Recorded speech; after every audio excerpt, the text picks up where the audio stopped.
안녕하십니까. 더불어민주당은 국민이 선택한 윤석열 정부의 출범을 막으려 하는 건가 하는 말씀을 드리겠습니다. 윤석열 정부 출범이 내일인데도 민주당은 한덕수 국무총리 후보자에 대한 인준에 동의하지 않고 있어서 총리 없는 새 정부가 출범하게 됐습니다. 국무위원 지청권을 갖는 총리 인준이 늦어지면 윤석열 정부의 첫 내각 출범에도 차질이 불가피합니다.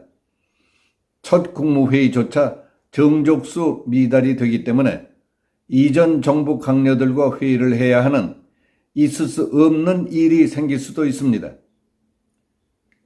그러니까 윤석열 정부가 태어날 때부터 불구자로 만들어서 재구시를 아예 못하게 하겠다는 것 아닌가 이런 생각이 듭니다. 이게 국가와 국민을 위해 얼마나 몹쓸 짓들을 하고 있는 겁니까? 양심도 없는 반국가적, 반국민적 악독한 짓을 저지르는 집단 아닙니까? 이런 횡포는 아무리 그럴듯한 이유를 들어 합리화시킨다 하더라도 노골적인 국정 회방이요, 대선 불복이고 정치 쿠데타라고 해도 할 말이 없는 정치적 적폐입니다. 전문 정치 적폐꾼들이 적폐를 청산한다고요? 국회의원 한 명에게 들어가는 인건비 예산이 1년에 8억 원입니다.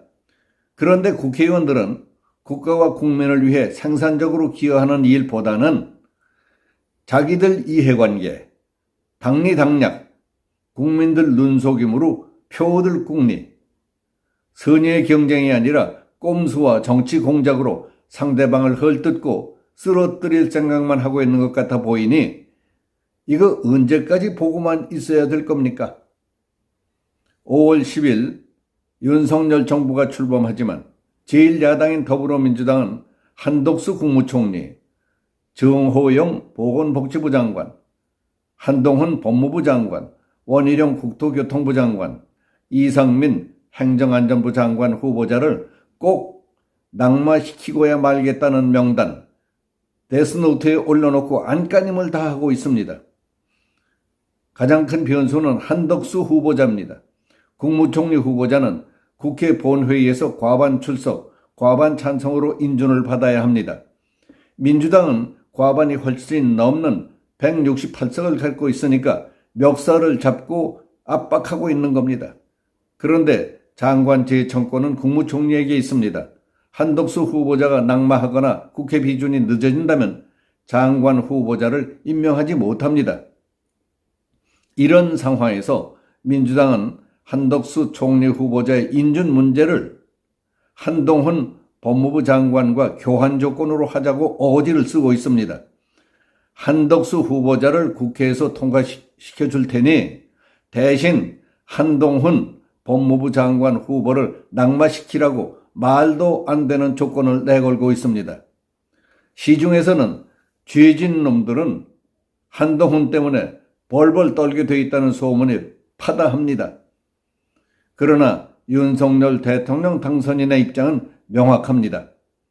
한덕수 국무총리 후보자도 놓칠 수 없고 한덕수 후보자를 잡기 위해서 한동훈 후보자를 포기하지는 않겠다 하는 겁니다. 여기에는 금수완박 입법 과정에서 보여준 민주당의 꼼수, 불법, 횡포에 대한 여론과 앞으로 한 달도 남지 않은 6일 지방선거에 대한 정치적 계산이 깔려 있을 수 있다고 보입니다.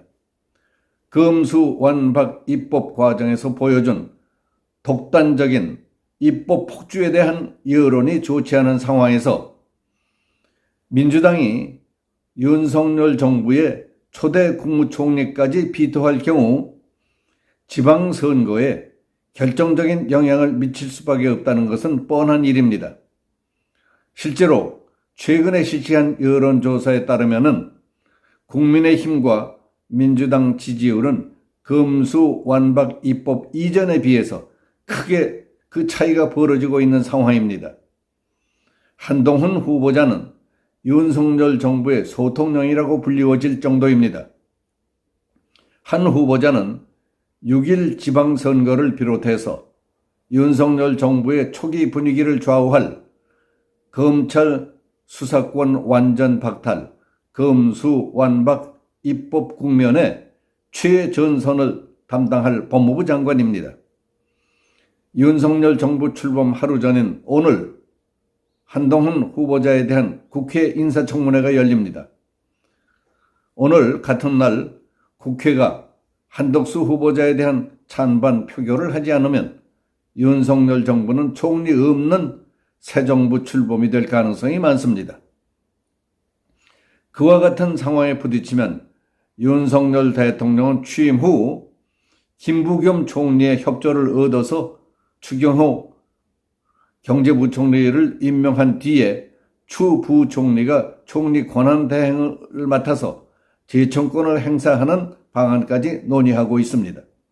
윤 당선인이 자신의 복심으로 불리는 한동훈 후보자에 대한 지명을 철회할 가능성은 거의 없습니다. 한동훈 후보자도 본인이 사퇴할 가능성 역시 거의 없습니다. 윤 당선인은 민주당이 장관 임명을 막을 경우 문재인 정부의 장관을 일단 유임시키고 차관 체제로 끌고 나가겠다는 강경한 입장을 밝힌 바 있습니다. 장관이 임명될까지 차관이 당분간 역할을 대신하면 된다는 뜻입니다. 그러나 총리를 제외한 국무위원은 총리의 제청만 있으면 국회 인준 없이도 임명이 가능하다는 점에서 윤 당선인의 차관 체제 발언은 민주당에 전국 주도권을 내주면 앞으로 전국 운영에 번번이 어려움을 겪을 상황을 사전에 차단하려는 포석이 아니겠느냐 하는 해석도 가능합니다. 이와 같은 상황에 대해 국민의힘은 민주당이 새 정부 발목 잡기를 하고 있다며 반발하고 있습니다. 김형동 수석 대변인은 민주당의 한 총리 후보자에 대한 인준 어깃장은 윤석열 정부의 발목 잡기를 넘어서 출범 자체를 부정하는 것이며 이는 새 정부 출범을 염원하는 국민에 대한 또 다른 폭거라고 비판했습니다.